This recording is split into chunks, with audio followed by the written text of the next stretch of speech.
ते म्हणले नाही आता आपल्याला इकडे असं करायचं. म्हणलं आपण शब्द दिले, 5-6 मीटिंग झाल्यात. 8 वाजताला पहाटेचा शपथविधी म्हणत नाही. उद्योगपती मी, अमित शहा, स्वतः पवारसाहेब, त्याच्यामध्ये प्रफुल्ल पटेल आणि देवेंद्र फडणवीस. 2019ची निवडणूक झाली. आम्ही सगळेजण, एक मोठा उद्योगपती आहे, आज देशातला नंबर 1चा उद्योगपती, त्यांच्या घरी उद्योगपती मी, अमित शहा, स्वतः पवारसाहेब, त्याच्यामध्ये प्रफुल्ल पटेल आणि देवेंद्र फडणवीस, आम्ही 6 जण बसायचो, 7 जण बसायचो. चर्चा व्हायची. देवेंद्रजींचं माझं आम्हाला बसवलं आणि सांगितलं की कसं 35 जिल्ह्यांचं पालकमंत्रीपद कुणाला, कोण कोण मंत्री, कोण कोण राज्यमंत्री, 43 मध्ये भाजपच्या किती, राष्ट्रवादीचे किती, कुठली खाती, सगळी चर्चा 5-6 मीटिंगमध्ये झाली. मला एक दिवस अमित शहा म्हणाले की अजितजी, ह्याच्यामध्ये चर्चा होती परंतु नंतर ती शब्द पाळला जात नाही.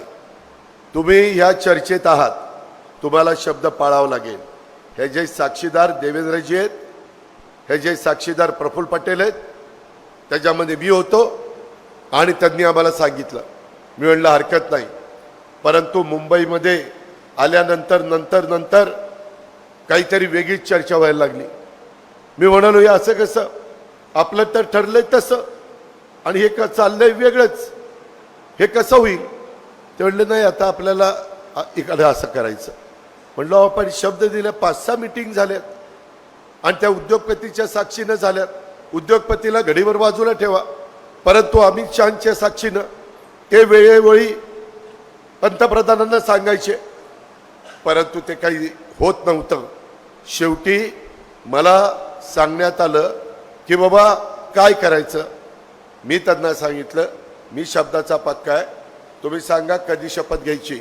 दुसऱ्या दिवशी 8 वाजता शपथ घ्यायचं ठरलं. त्यामध्ये लोक सांगतात, मीडिया सांगतो पहाटेचा शपथविधी, पहाटेचा शपथविधी. 8 वाजताला पहाटेचा शपथविधी म्हणत नाही. 4ला, 5ला, 6ला पहाटेचा शपथविधी. पण आता मीडियाला बोलणार कोण. त्याच्यामुळं तुमचं खरं, आमचं राहू द्या.